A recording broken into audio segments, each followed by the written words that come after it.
Podcast starts now. What is up, everyone? We are coming at you live from a few weeks in the past. Great.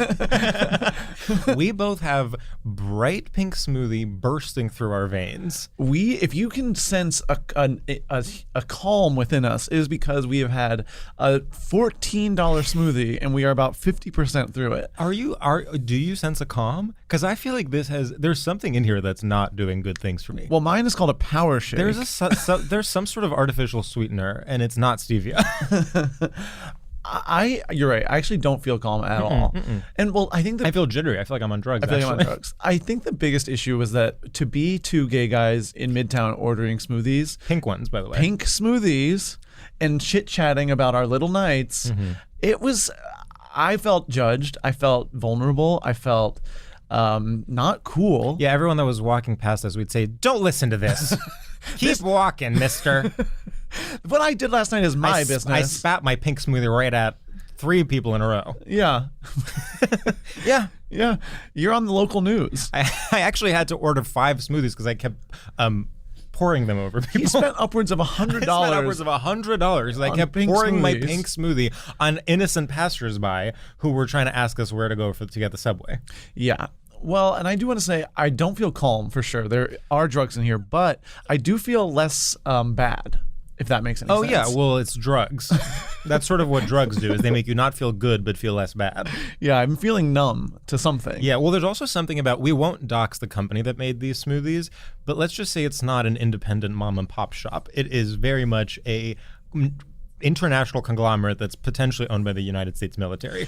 I mean, but that is actually the most comforting part. Really? So you are... To me, I saw that and I said, this will be completely middle of the road in a way that will be good. Oh, you like having low expectations so that you can't be disappointed. Yeah. It actually was more expensive than I thought because I was like, they sell these in Michigan? Like, I was like, who in Ohio can afford this? Right.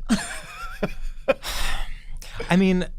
Let's talk about the fact that a smoothie and or shake is never actually as satisfying as you want it to be, and by the time you're done, you actually feel disgusting, even if it is branded as a health drink. Well, and they all try. How about if you're opening a new smoothie place, here's what I want you to do. Lean into the fact that it is unhealthy. Make it the McDonald's of smoothies. Make the Dairy Queen of smoothies. So you want a milkshake, a vanilla milkshake. I just want them to be like, it's not about the health. Right. Just don't. No, there is something so dishonest about it. Also, stop putting ingredients in it that are fake. Do you know what I mean? It's all like chemicals and minerals. You're like, no. You like the fake ingredients? You're working from a space of knowing that there is fake in here. I'm not willing to accept that fact yet. Okay, so what do you think it is? I think it's all natural. Oh.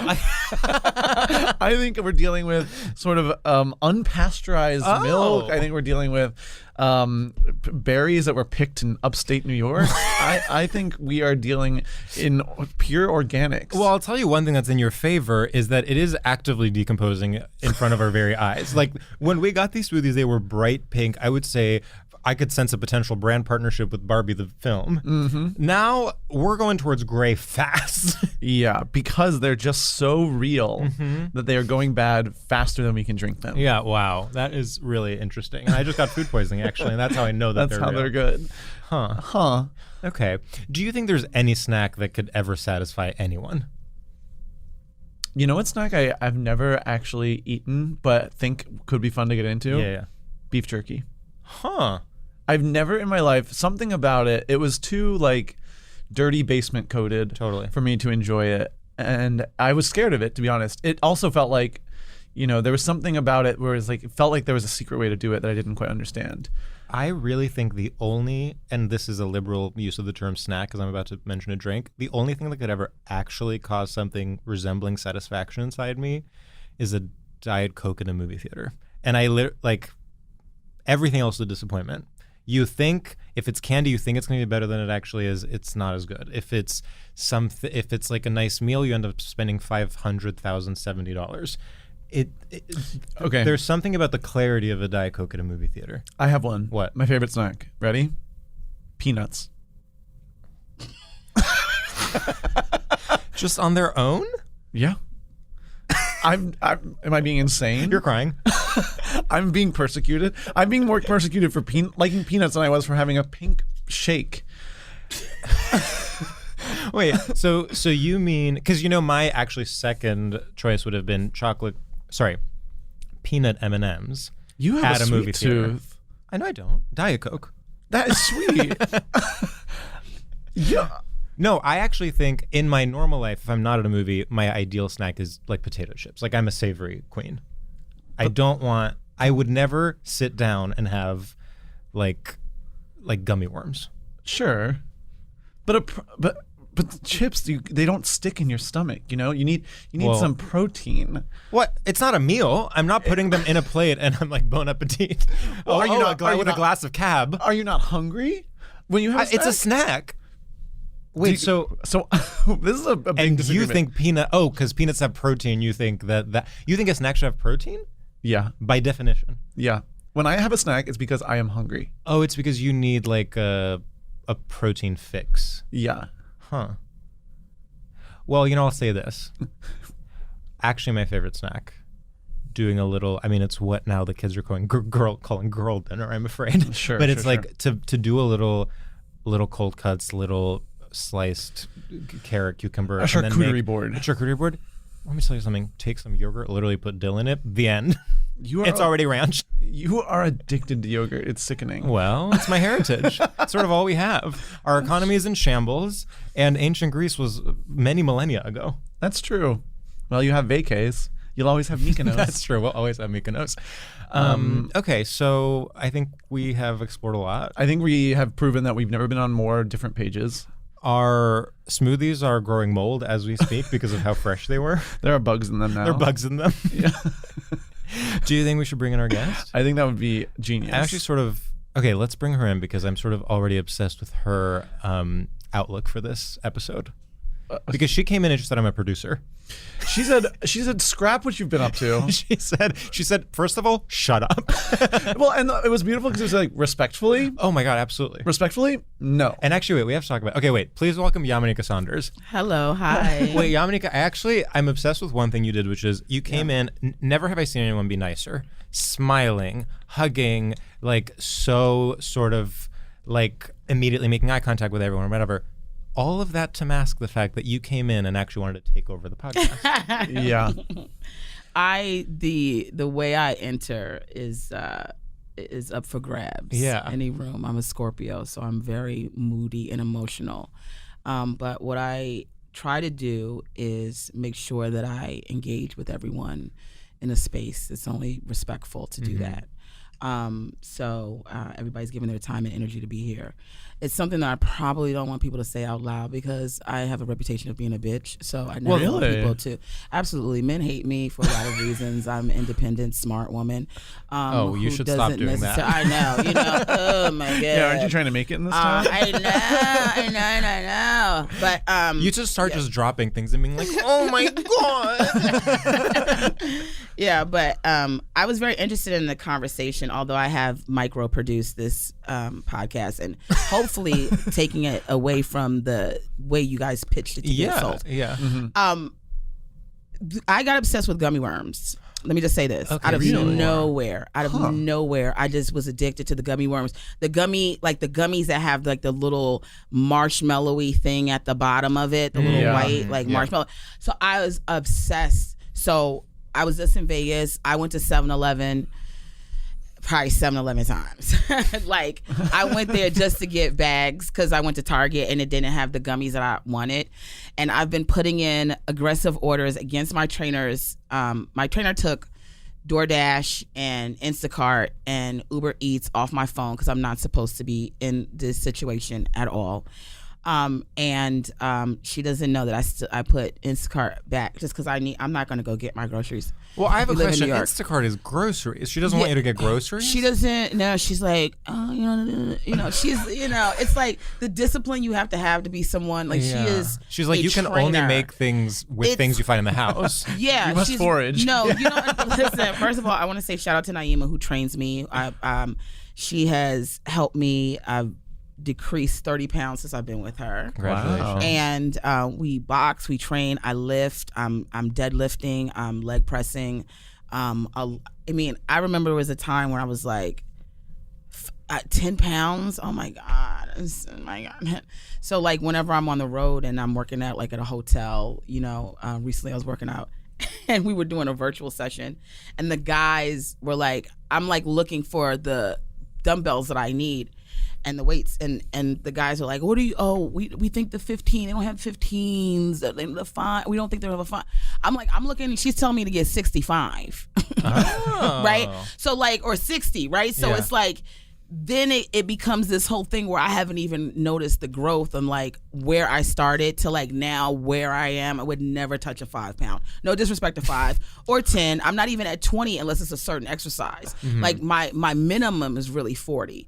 Unless I'm doing something that requires me to have 2 weights at the same time and I'm doing a squat press or something like that or different rotation. So she's right to take these things off my thing, but I need the gummies. I don't know, it's some type of drug, and probably because I had one of these smoothies that you guys ate. Because the fact that you think, I don't know where you from, Nebraska, that you think that this is, or it's still sucking on it like you think it's real. Oh, it's fully candy. It's not. None of it's real. None of it. No, but they had berries on the shelf, and they had they had the berries there for people like you that are like, oh, there's berries there, and the first thing I would think is, why the fuck is this berries up there like that? And they not using the berries, right? Exactly. Right. They're not I'm like, getting them from that. No, shelf. they're not getting them berries from there. No. That's where cynical. You understand the deep, and then you have this weird innocence, you know what I'm saying? Your childhood, everything just kind of went to plan. Yeah. Do you know what I have? Sure. I used to have that with is okay, you know carrot cake? I was like, oh, carrot. So it's basically a salad. I would literally be like, I want a dessert, but I want to be healthy. I'll get carrot cake. I mean, I actually feel that way about pie. No. Pie. No. I mean, that's half vegetable. No, but even red velvet cake is not made the way you think, where they're getting these dyes from. Understand that in nature... It really. I'm starting to sound like a fitness person, which is kind of no. I love it, though. But it is innate. I now know the decisions that I'm making that are wrong. Mm-hmm. When I went to order gummy bears from 7-Eleven, okay, through Uber Eats, okay, this is $5, and I really need to add more to justify this guy coming from the Bronx to my house. Right? So what did you add? Things that don't make any sense. Like chicken wings. From 7-Eleven? Child. They got shit at 7-Eleven that they shouldn't have at don't. Totally. Why is this some type of a chef place, right? When I went to 99 Cents Jack's, yes, there was a time when I had to go to 99 Cents on purpose. Now I go there for nostalgia and because it's a strike again and I need to go to 99 Cents Jack's, okay, because I didn't save well. I went into 99 Cents Jack's. They got a whole food section with chicken wings, sausages, and I said, wait a minute. Now I see a whole bunch of women, right, digging in there because women pride themselves on getting I saved my man, we went to, and it all worked, and I'm like, oh, you picking up this, everybody in the family going to die.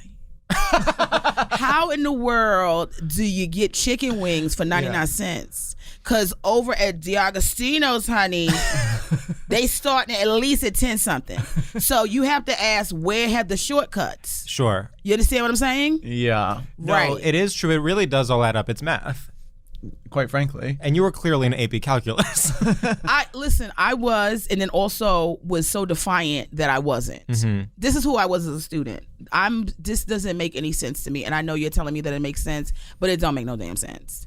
Now, I'm telling you why it don't make no sense. The book's telling you that it makes sense. Mm-hmm. That makes sense to you because you trained to learn this bullshit for it to make sense so you can get paid. Right. I'm not in that right now, right? I'm still a student. I haven't lapped on anything and said this is my path in life, right? So this is not my path. This is not correct, right? And this is why I spent a lot of time at detention. You understand what I'm saying? A lot of time, sassy pants was on the thing. Demerit, because I wasn't going for the foolishness. Now, what I will tell you is this. At some point in time, I had to get that in the environment that I was in that was very innocent like yours, right? Mm-hmm. I looked like a bitch that was brought up in the wild streets of like whatever the fuck is happening right now, right? I don't know what it is. 1 minute it was Chicago, then it was Detroit, then next thing you know they said, oh, it's Alabama. Really?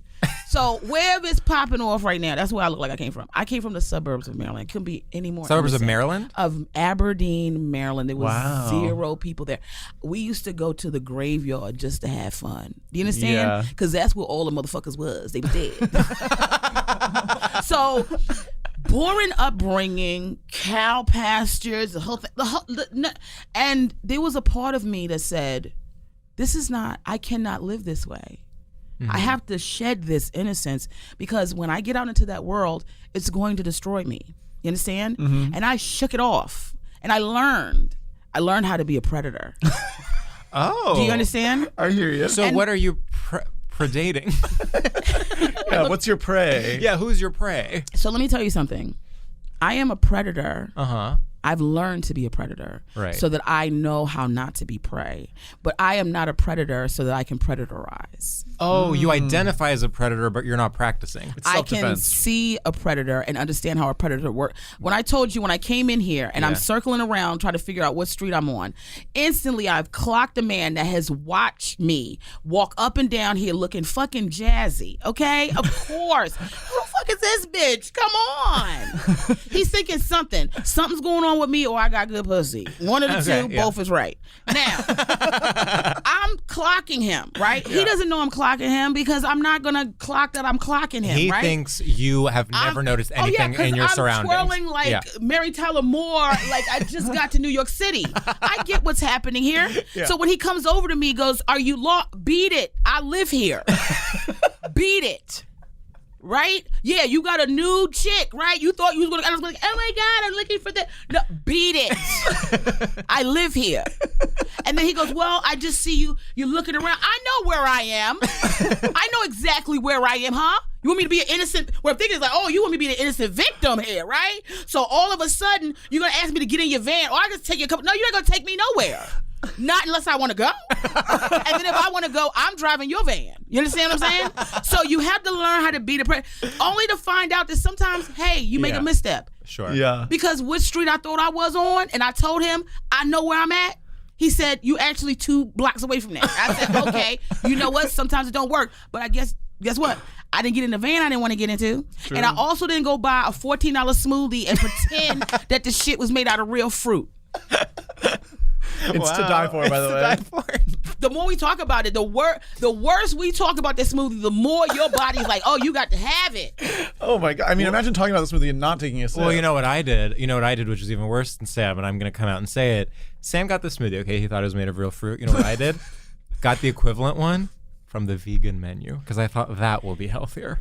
Mm-hmm. Even though I'm not a vegan. Mm-hmm. I said, oh, his has vanilla milk, mine has coconut milk. I'm going to live forever. Yeah. And that is actually dumber than thinking it's made of real fruit. Well, listen, milk come from cows that we ain't got no business having no milk from them. Yeah. You know what I'm saying? Sure. That's like me going to your house going, hey, can your mom breastfeed me? It don't make no sense. But at the same time, coconut also got their shit, right? Not everything is completely flawless. It's good in whatever it's in. But here's the thing.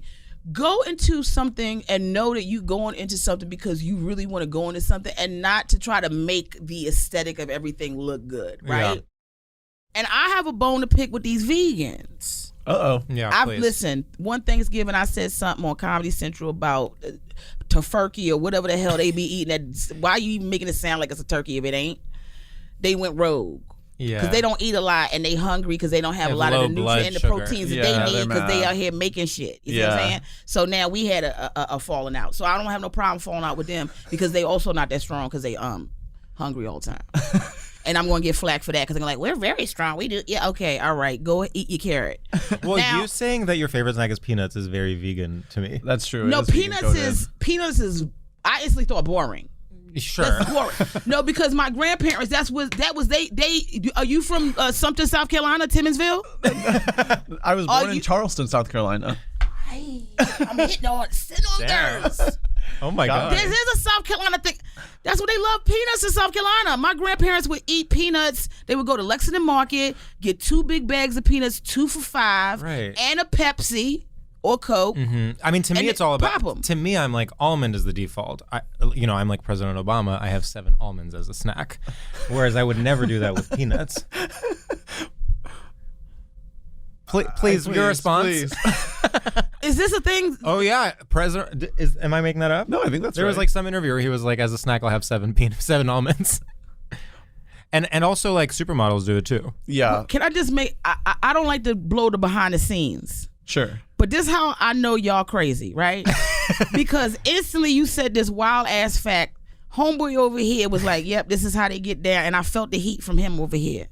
The brother like, let me get on my phone because I'm tired of them with this nonsense. And he felt so comfortable because he like, it's another black person here today. She gonna handle it. I can take a break. But brother, I want you to take your Black History Month break from the nonsense today. You hear me? Because I felt the comfort. I said, okay, he used to the shenanigans, right? Okay. Oh, he is used to more than you can imagine. Oh, I already know y'all running him through the court. Let me tell you something. If y'all don't get him a gift on Juneteenth, I'm gonna have a problem. Okay? Because he done been put up with a whole bunch of shit. I'm telling you, Phil. I'm telling y'all. We'll get him a really beautiful nut mix from Fresh Direct. No, don't get him nothing basic like that. You go find one of the damn vibraniums in Wakanda and bring it back to him. Don't do nothing simple. It is a known fact that President Barack Obama nobody knows that except crazy ass white people that got way invested in President Obama for no reason at all. That he has 7 almonds. Oh my God. We needed that. We needed that. You need a reprimand. People have been so nice to us because now they come into the studio and they're like, oh, thank you. And it's like, no. Mm-hmm. We need to be yelled at. And I actually told Sam, I was like, when Yamaneika comes, I want her to get mad at us. Here's the thing, and this is where people get it confused. Yeah. The people that are nice to you just for the sake of being nice actually don't even love you. It's the people that will say, I'm not mad at you. I want you to know how crazy the shit is that you just said, right? So I can only do it by making myself look crazy, just so we can have an imprint of crazy. Like, why you looking like that? I'm looking at you like, why you know that he got 7 almonds? This is actually, I think about this all the time because one time, during the only period of my life where I've been in therapy, I would describe things my Greek mother would say to me, and then the like white American therapist would be like looking at me as though they were bad, and I'm like, no, she's like looking out for me by being very mean to me.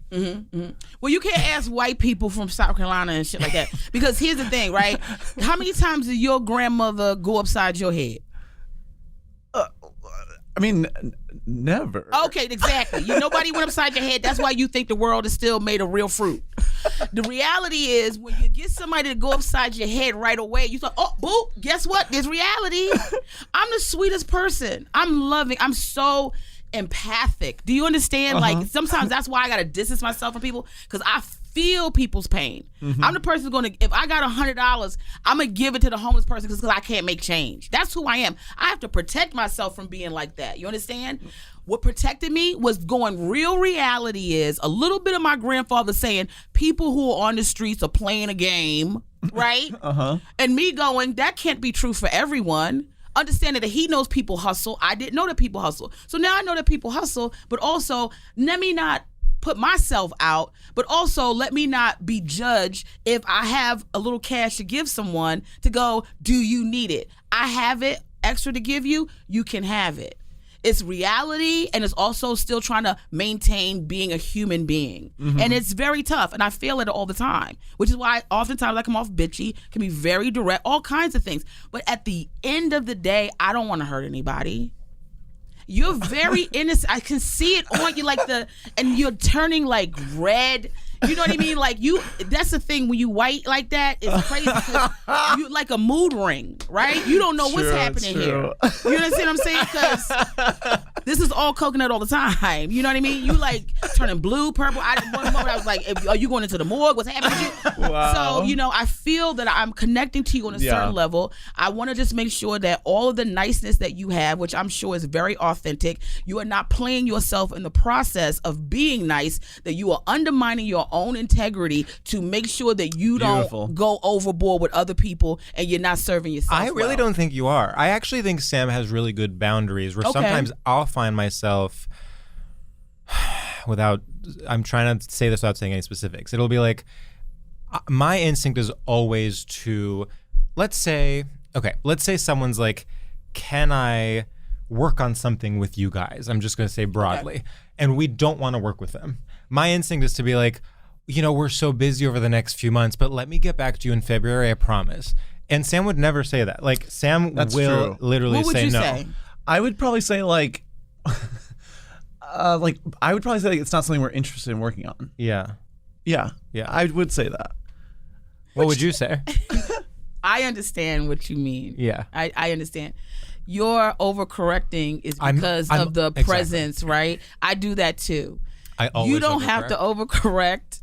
It's a weird thing because like in the back of the feeling is the feeling like I want to make sure you're not doing this because of the niceness, but because he has this innocence, no one takes anything that he's saying that could be direct as a real insult. Oh, I see what you're saying. Whereas yes, you're absolutely right, actually. Because I'm always fighting against, I'm always worried that I'm coming across as cold or mean or condescending or something. So I feel the need to overcompensate. And often I will find myself being fake because I'm like, oh, you girl, come on. Like. Yes. There's also something interesting, which I actually need your input on this because I feel like you can see us in such a clear way. I feel naked. I'm Miss Cleo's daughter, Miss Cleette. Well, did I just date myself with that reference? No, we all know. He over there furiously Googling who's Miss Cleo. But what I'm wondering is people do reach out to George when they want something from the two of us. Is that true? More so. I feel like you get way more people being like if they're interested in doing the pod, they'll reach out to you and not to me. And you would think it would be the opposite because I'm allegedly more intimidating. Right. Yeah.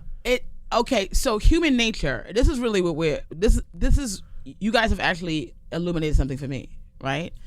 Human nature. That's what I fight against, which is why the perception of me is always very unstable because human nature can be unstable. And for all of the positives that you have with this temperament that you put on display and all the negatives you have. Yeah. At the same time, if I need something done because of the perception of the dynamic here, I'm not going to go to you so that you can go to him and he can tell you no. I'm going to start right with him if he's the person I think is going to say no or the person that makes the decisions and try to, work him without involving you. Yeah. So they're going over your head. They're not, you know what I'm saying? That's what they think they're doing. Yeah. Oh, totally. I see. They think I'm CEO. Yeah. And you're COO. Yeah. Huh. Weird. Do you know what I'm noticing with you? You know what? What? I'm going to say something to you after this. Oh, wow. Oh, my God. I'm so scared. NSFW. It's actually going to be something very funny that our eyes connected in a way on something, and I just want to say. Is it about me? No.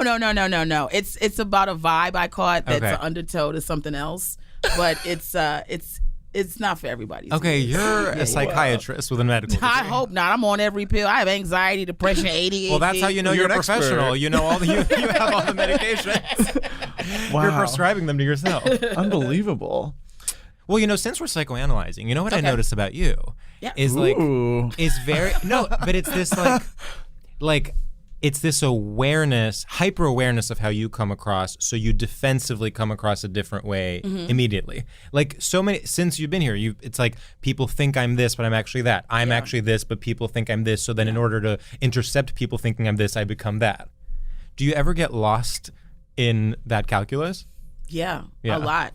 And I think like up until recently, maybe even this year, it's been a huge problem. I grew up in, I always say my life was a life of contradiction.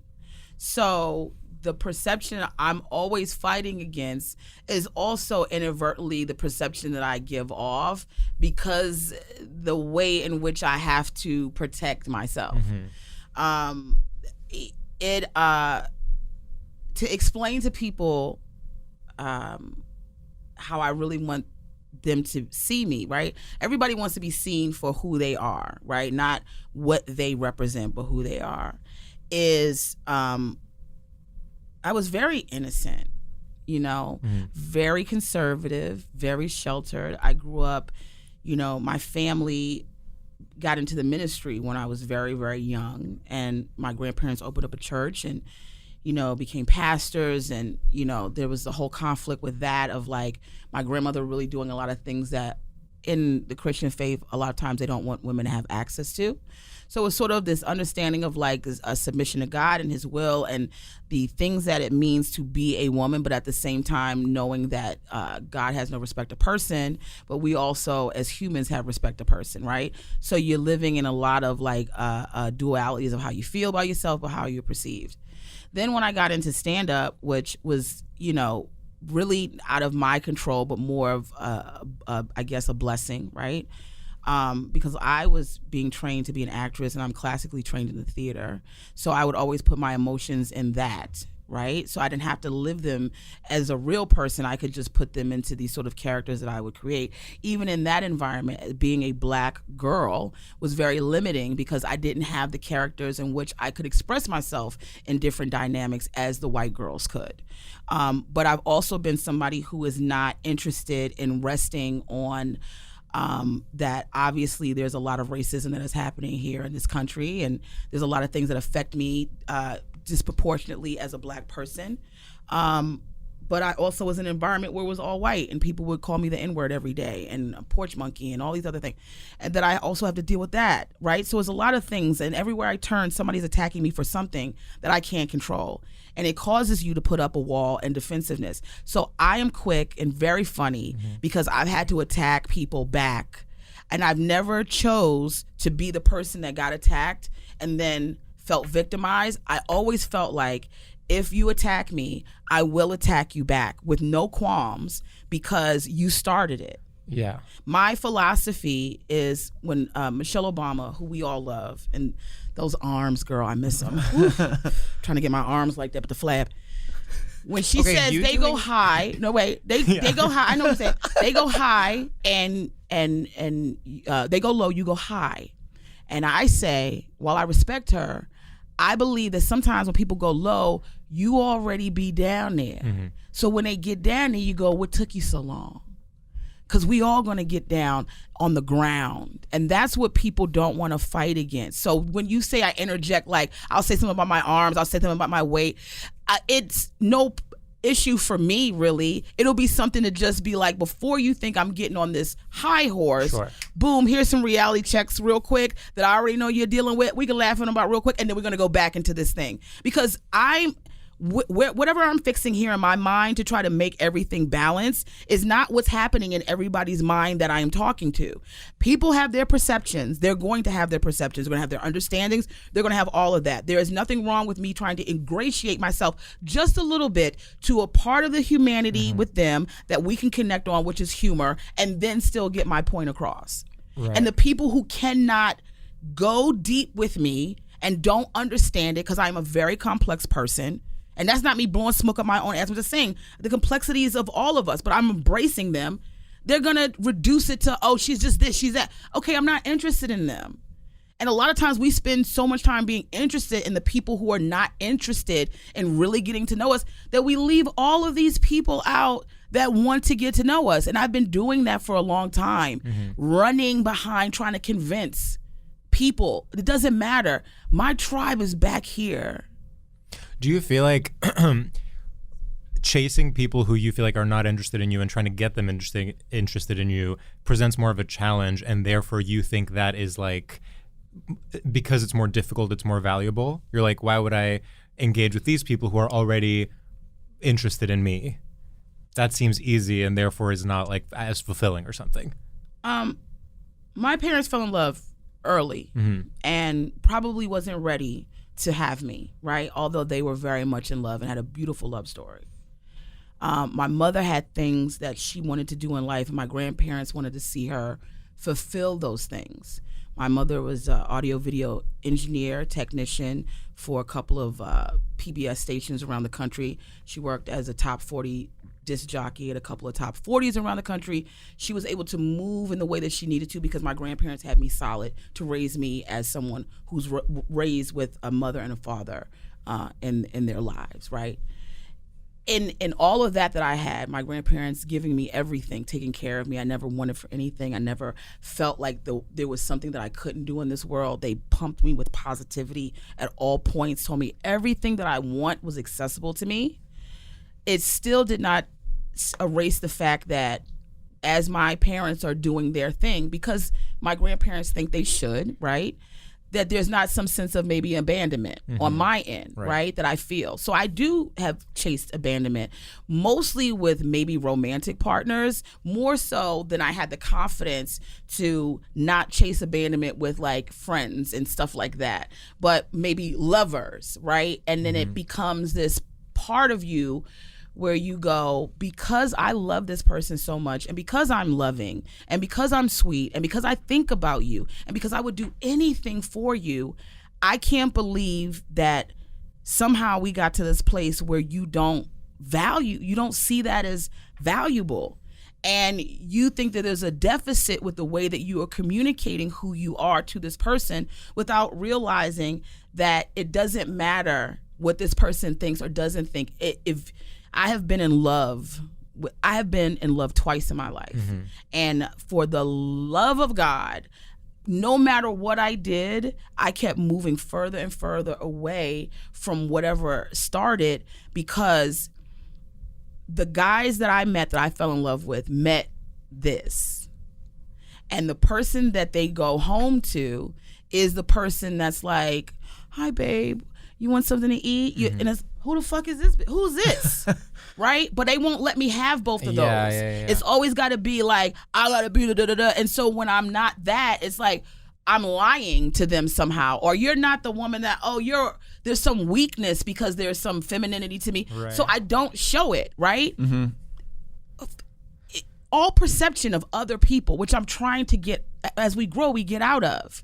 And fortunately, I'm in comedy, right? So I get to talk about a lot of things that irk me and make fun of it and process it through that. A lot of people don't have that. And when I started to get discouraged about how I felt as a person or abandonment and things like that, what I realized, especially during the pandemic, is I had done a couple of shows where I was like, let me just do a standalone show at the Cellar and invite people out to come. And what was happening was there were women that were coming, and after the show, they would come up to me and they would be in tears. And they would say, I've been in this kind of relationship. I had this going on. I felt so low. I'm depressed. Then I started having guys say the same, right? And then I said, oh, okay, here's what's happening. We're like trying to hide our vulnerabilities as people. We just want to be like, yo, I'm bad, I'm this, I'm cool, I'm this, I'm that, right? Which I give off a lot, that I'm like the baddest bitch in the room. But also at the same time, I am maybe the saddest sometimes. Maybe I'm the most depressed. Maybe I'm the most lost or confused. And I want to be able to have all those things happen for me without me having to give up my bad bitch title. Because sometimes when we don't know how to put that down for 1 second and go, this is the human part of me that I'm feeling, we are alienating ourselves from growing. And I appreciate that where people were telling me not to show vulnerability and not to let my audience know that I have flaws, that I still did it. And it made me connect more with people who go, thank you, because I thought I was alone in this. And I'm glad somebody like you is also saying, oh, you have depression. Oh, you have anxiety. Oh, you have ADHD. And I go, yeah, and I'm thankful that you're telling me this, because one of the reasons why I wasn't able to say I had anxiety or depression or ADHD was because I grew up in a society as a Black girl or Black child in general. Nobody's giving me the access to say there's something wrong. I have an eye tick that I've been hiding for years. Just like if I get anxiety, my eyes tick. And I would always do this because there's a perception of like, I cannot be what people could be considered to be crazy. So I'm stressing myself out. I have less of a tick now because I'm not going like, who's looking at me and trying to be some example of, I want to be contrary to whatever you think a big Black woman is. Fuck that. Fuck you. Who cares? This is me. This is what I'm doing. Flaws and all. Wow.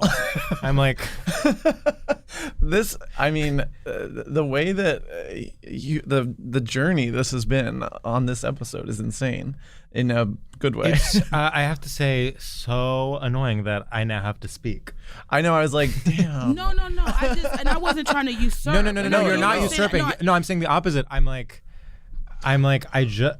Well, and this isn't to like blow smoke, but it is when you're talking to someone and you're like, oh, you're so much like wiser and like self-knowing. Like I feel like the things I think about when you're talking about this, I'm like, mine don't have as much depth. Exactly. Like when I do stand up, I think about I'm not thinking about vulnerability. And even when I'm thinking about what is a funny joke? What is a good joke? And then even when I'm trying to I'm like, well, how do I get to a good joke? It's like, well, I find something within myself that I want to talk about that feels personal. But then it's like, even that, I'm like, I don't know how to make it feel like I don't feel like I'm being vulnerable even when I say something that is true, like if about me. Because I'm like, well, then I feel like I'm being almost like revealing for revealing's sake or something. And well, I do think vulnerability has been sort of like commodified in a way where you almost feel, so many people do it in an inauthentic way. Mm-hmm. Will get up and sort of be very strategic about finding the parts of themselves that make them immediately relatable, immediately, it's like ABC, this is what I stand for. Yeah. That even when you are doing it in an authentic way, you feel like you're being hacked somehow, that you are like getting up and doing something about a hardship you've had or something. Yeah. I think it's, you're like pointing to like almost an ability to truly like look inward and be like, what would I like to share? That like, I don't, at this point, like that's not really how I'm thinking. Mm-hmm. In a way, like hearing you say that, I'm like, yeah, that's how I should be thinking or something. Well, part of it is, people look for the hard thing, right? It's not all hard. What you've heard was around a lot of hardness that I've expressed. But the thing I take from it is like, I was in love twice. Some people don't have that, right? Mm-hmm. So it's in the process of not having somebody weaponize whatever I've gone through against me. In terms of like, example, like guys will weaponize if I have a difficult time as a woman getting into a relationship, right? They will weaponize, it's my weight, it's my age, it's my unattractiveness, whatever it is. They will always weaponize something where I can't never, if I go from their source, I can never really look at what the issue really is because there's been so many layers put on it. So I shed those things, right? And I start to look at if I am the problem in this situation, because that's the other thing is like I never act like I can't be the problem, mm-hmm. which I think people think there's maybe a level of arrogance that comes off of me, confidence. And I think more so, if I'm to be honest, it is because I am a black woman in America, right? And people don't want to hear, oh, here we go, the race thing. But a lot of times because of the setup, right? Who am I? I've watched white people look at me in the audience and go, who the fuck is this nigga talking all this shit? For real. Mm-hmm. Where did she get the confidence to talk this shit? Where? Really, where would I get it? Who gave it to me? My family did. I understand we wasn't supposed to be given this. Unfortunately for you, I said if I had another 2 or 3 albums down the line, I'm going to have an album called I'm a Black Karen. I completely understand a Karen. 1,000%. I also want to speak to the manager. But you don't think that would come from, because I'm supposed to be, oh, how can I help you? I'm supposed to be there. Who can I be best friends with to help? No. I'm a different black woman than you've ever experienced. I'm not here to fucking help you or coddle you. Go fuck yourself. At the same time, if I like you, then we could talk as friends. So there are things where I have to go, where are you the problem? I'm the problem a lot of the time. And I am the problem a lot of the time because of some traumas in my background. But at the same time, I have to figure out where I'm the problem and where the real reality of what can be changed to get me out of a certain situation. So for me, I know that there's very easy targets for me to get dismantled by. You may not have the same targets that I have, right? So it may not be this access to vulnerability that you have. I'm specifically talking for people who are like real underdogs, whether it's race, religion, or sexuality, or gender. And those are the people that I'm trying to reach. And I'm trying to say to them, listen, here's how we can kind of move the ball a little bit so that we can also not have stress all the time. And I'm doing that with comedy. And I hope that sometimes the stuff I say, it will offend people. But at the same time, it's also like, should it? I had a joke out right now. I have 2 jokes about a Lizzo. Everybody going crazy about Liz. I ain't never heard that girl's name so much in my life. I'm gonna be honest with you. I don't listen to Lizzo because I don't like to listen to young girls with positivity. I'm an old bitch that knows what's going on, right? Mm-hmm. Hit me when you 40, girl, and we really know if you're gonna get your hair done and you check your nails. So now, as we grow into this thing with like Lizzo becomes this person, right? Where it's like, look at this big black woman who's defying the odds and still finding a way to make herself feel sexy. And then a lot of white women grabbed onto that as their spirit animal. Because they're like, well, if this big black woman can do it, even though I'm Pollyanna Plain Jane, I can do it too if I just take on the spirit of Lizzo. So then they started to hold her up in a place, right, that's unrealistic. Mm-hmm. You act like she was Mother Teresa. She never told you that. She never said none of that. Totally. And to act like the things that are being done, and I have no dog in the fight in terms of Lizzo. What I will tell you is somebody who doesn't listen to her like that, just like I said, the positivity is too much for me.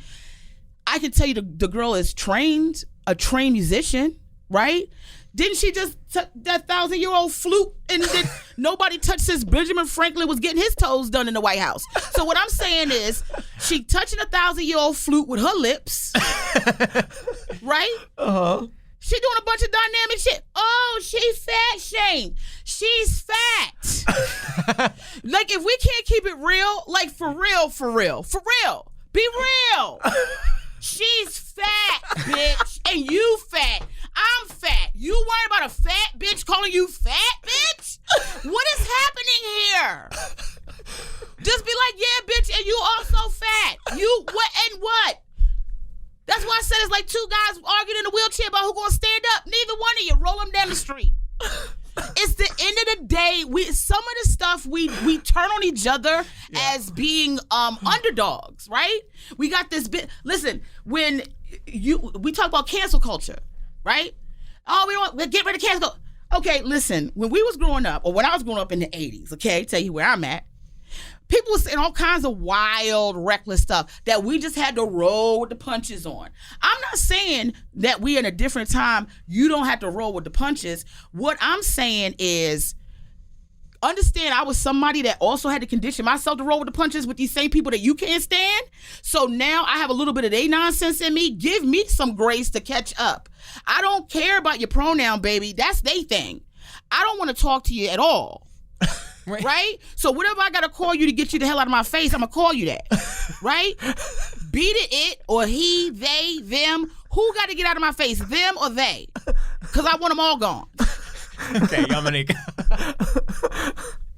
Wait, there's so much. Don't try to unpack all of that. You gonna be here all night. Oh my God! Don't try to unpack. You won't try to unpack. He's gotta unpack a little bit. That's what he does. Well, I do want to. I want to get us to a, because I know you have stuff to say about straight culture, which is the topic of this podcast. And if I don't give you if I don't turn the spotlight onto that, then it'll be. There's people that's like, don't ever bring her back. What happened here? I literally, there were moments where I was like paying attention, but I was like, are we actually gonna ever try to do our segment? Because how insane to try to pivot to doing. No, pivot. I'm a pivot for you. Well, you know what's funny is our segment. We have a first segment that we do, sort of earlier in the episode, and the entire point of it is that it makes no sense, and everyone gets annoyed at us because we're asking you a series of like insane questions, and it would be so funny if we did it for you right now, and we're going to. Yeah, Our first segment is called Straight Shooters, and in this segment, we gauge your familiarity with and complicity in straight culture by asking you a series of rapid-fire questions where you have to choose this thing or this other thing. In straight culture? That's all you need to do, and the one rule I spent 9 years of my life on Fire Island every summer trying to get a gay man to have sex with me in the Pines while I did poppers. I don't think I know much about straight culture. Well, it's more avant-garde, you know. And the one rule is you can't ask any follow-up questions about how it works. You're gonna be confused, and you have to just be okay with that. Okay. Sam, go ahead. Okay. Celine Dion or a creamy Dijon? Definitely creamy Dijon. Because I know men don't like Celine Dion. Okay. Paying your bills on time or seeking new thrills online? New thrills. Yeah. Okay.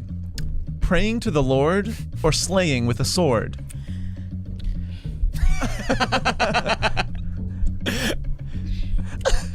Praying to the Lord. Okay. Being dry on the page or being wet for Nicolas Cage?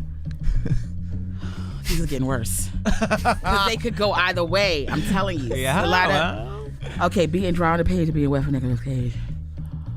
I feel like it's a lot of straight people holding Nicolas Cage up. That's true. I feel like a lot, disproportionately. Yeah. But also straights be dry on the page. Well, not if you're like a sort of a gay guy with a dry sense of humor. True. Sort of a David Sedaris type. Of course. But no. I feel it's Nicolas Cage. Yeah. Is it? Okay. All right. Good. Okay. Someone who is a lowly peasant or someone who is low-key pleasant?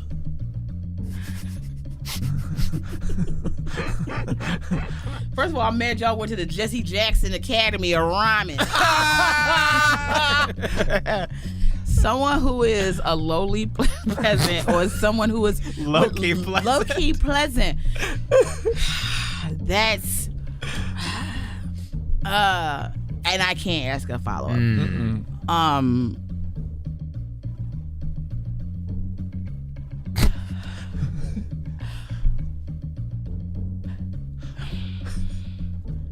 I'm really thinking about these. I just want you to know I'm taking it very serious. I know there's a... And we respect it. Now I'm like, what would I answer? It is a tough pleasant. one. Yeah, okay, pleasant. Okay. I now pronounce you man and wife, or I now denounce this man, Matt Rife. Why did the first one be sounding like that's it, and then the second one be like that's it?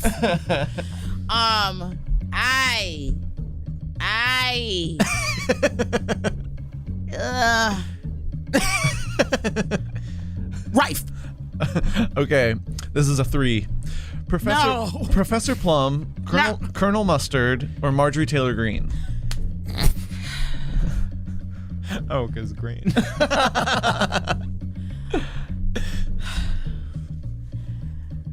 Colonel Mustard. Wow. Okay, Yamaneika. I voted for Joe Biden, or I farted just now, pardon? I farted. Wow. Amazing. And that's it. You know, we rank our guest performance on a scale of 1 to 1,000 doves. Mm-hmm. That might be a perfect score for me. I think that was a perfect score. I think that was a perfect 1,000 doves, which we haven't had in a while, actually. Yeah. I really was thinking about that because I understand, but I'm like, I get it. It's so much shit was perfect about that. Oh my God, I love that game. Oh, I'm so glad. Yeah, I love that. I mean, our biggest worry was that you wouldn't like it. Yeah, we were sort of like, will she be annoyed at us? Yeah. No, I'm a game person. I love games. I do. Okay, Yamaneika. So this is normally the part where you introduce your straight topic for the episode. But, you know, as we discussed beforehand, as our senior producer, consulting producer, senior consulting producer, yes. You've decided to change the format of the podcast for just one episode, and you wanted to talk more broadly. Yeah. I do want to talk more broadly. I think one of the things that I will say that will play into your structure here is I always find it interesting how straight men make fun of women for wanting engagement rings, you know, and the rings, right? And it's all that like she's got to get the ring, and oh, she's so obsessed with the ring. And then every year they cry if they man don't get a Super Bowl ring. This right? is such a genius right? point. Yes. It's like y'all was just having a nervous breakdown because he didn't get some ring. And you don't even know him. You don't know him. You don't invested in him. It goes back to like anything that's feminine that's ornamental is like bullshit, and anything that's masculine that's ornamental is like the Empire State Building. Yes. Well, it's also the classic dynamic of like, this is the person you love in theory and you're annoyed at them. Like the whole point is to perform annoyance at your like closest partner. Yeah, the old ball and chain who I hate and I want to murder. Right. It's like, why'd you marry her then? Like, crazy. It actually makes, I think that's actually the thing that would drive me so crazy. I would be, whenever there's even like a slight joke at my expense of like, well, he always wants this. I'm like, yeah, I do actually. Yeah. I always want that. And that's fine. Oh, interesting. See, I like it as I hate being razzed. Oh, this was actually early on something I found out about. There was a period when I thought, we would host a lot of shows together, and there was, to me, my instinct, especially at that time, was like the way to sort of yes and with someone, improv with someone, is to like jokingly insult them, basically. Like that was my way, and I feel like that's how I was raised. That's how my parents are. That's how my sisters are. Often that is how I would be with a romantic partner, and Sam is a little different. Like he's just like, what? I like a little, but there's a point where it like crosses over. Yes, of course. And I'm sort of like, do you want me to change? Like there's an element of like, okay, it sounds like there's something. There's too much truth. Yeah, you're like mad at me. Yeah. Like, do you think it's because you're presenting? And I'm not saying presenting to be condescending, just for lack of a better word. That you're giving this vibe that you think there's no holes in it for it to be challenged, right? Like, why would you say that about me when I'm presenting all this wonderful stuff to you?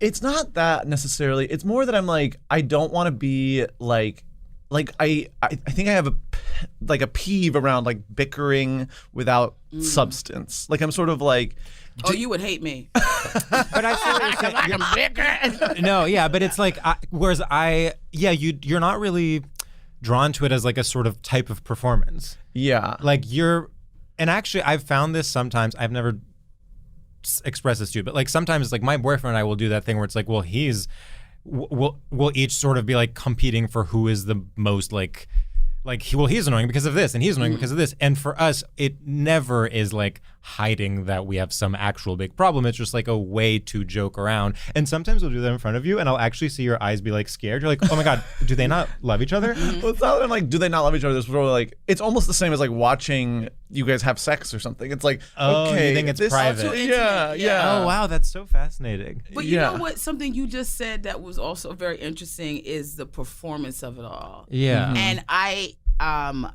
And I know my Greeks, baby. I have shout out. I'm not gonna say his name, but I had a little thing going on with a guy that worked at a deli, and well, they do be working at deli. A diner, and let's just say I get a few things for free. Sure. But the thoughts I've had about that man, the reality is there is this performance. Yeah. So I see if you, and to me it's fun. It's right. Yeah. It's like to get into the weeds with somebody and just be joking around. It does, but I understand if that's not your safe space, it's going to be uncomfortable. Well, it's also, I feel like it's a way to almost sacrifice myself. It's like, oh, I'll be the one. Me and my partner will do this little performance of fighting, and then everyone else can be entertained by it, rather than going to someone else and be like, so what did you guys do this weekend? Right. And then it's like putting that on them.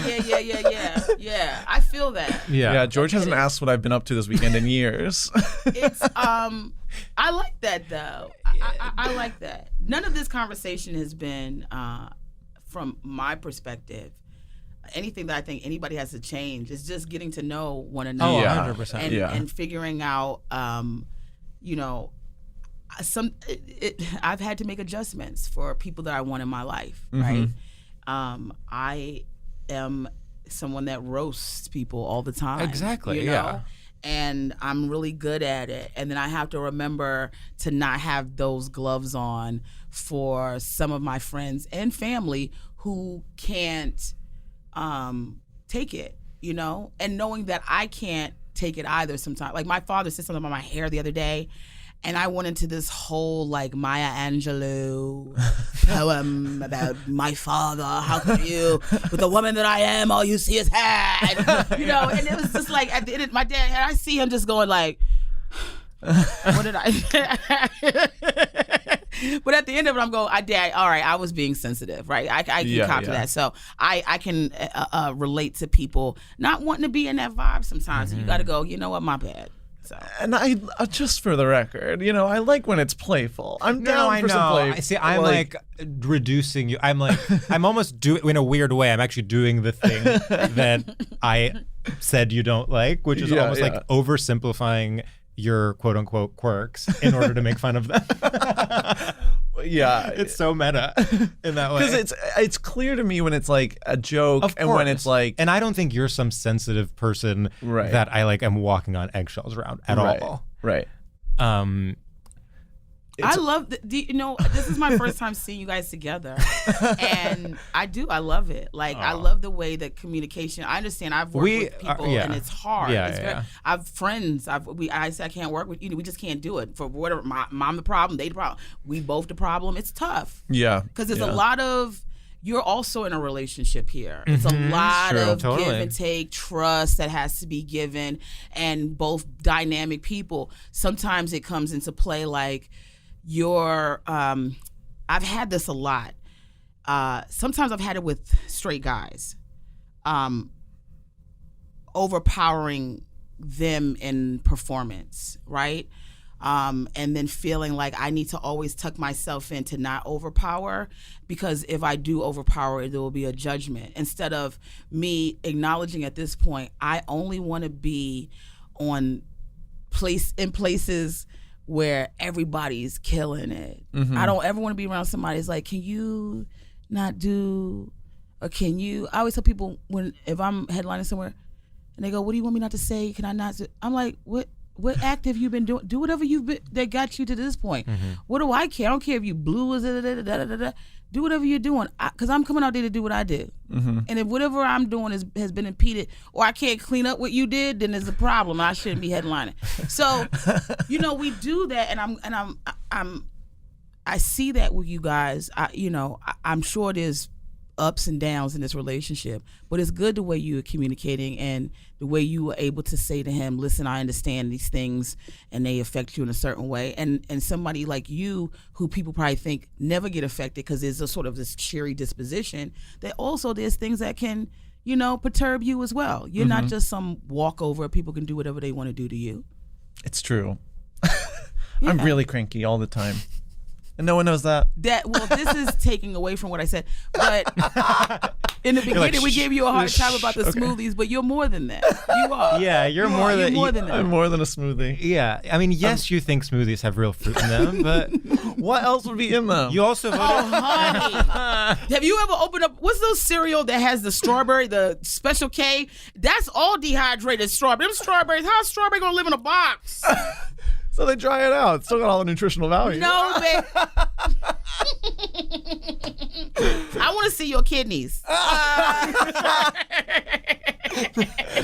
is so funny. Wow. I mean, should we do our final segment? Oh my God, is it time? It's been, I think it is. Is that crazy?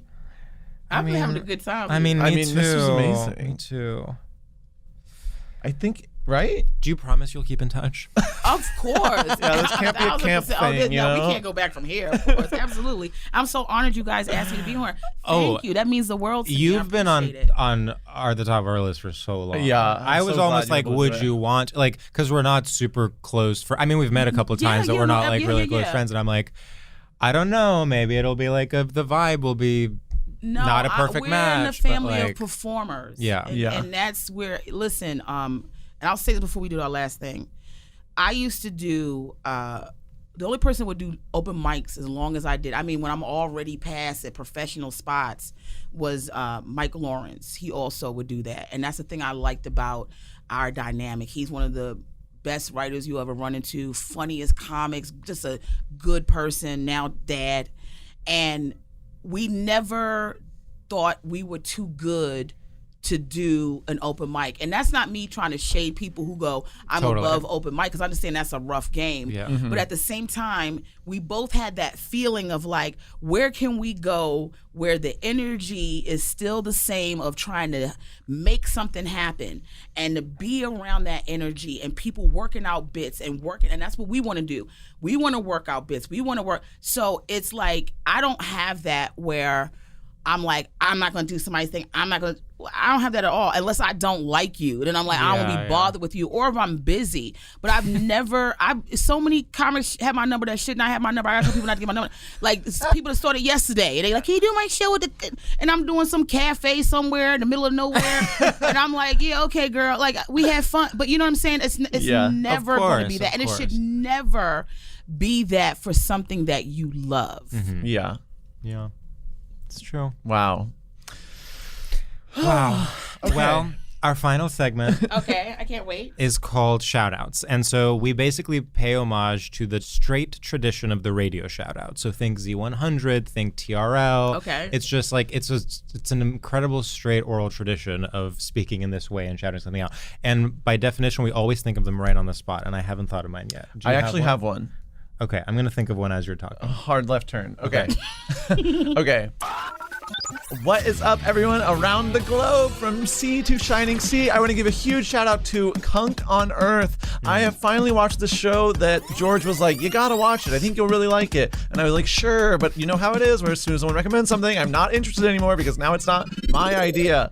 But this time I said, okay, fine, I'll watch this show. I'm in love with this show. I finished it in 1 second. I want to rewatch it. It's so funny. Jokes are back. Her performance is incredible. Yeah. I've even watched interviews with her now because I'm just like, she is so good at this.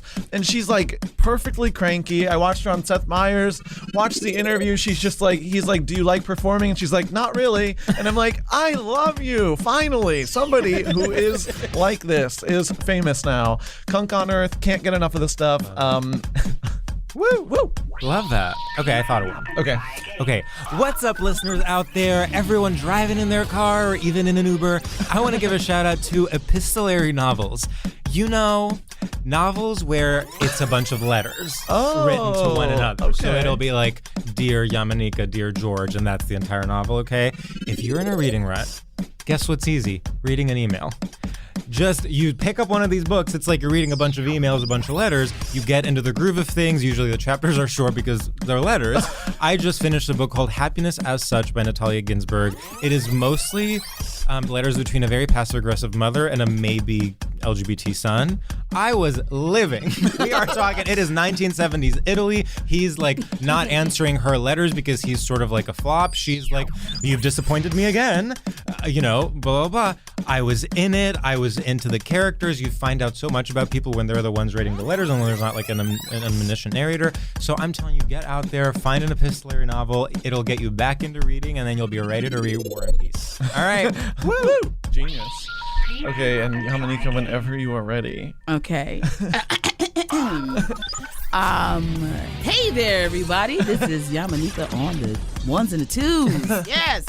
And I know you guys are having an amazing day. I just want to give a special shout out to the TSA worker that I ran across last week. I didn't get her name, but I believe it might be Bethany.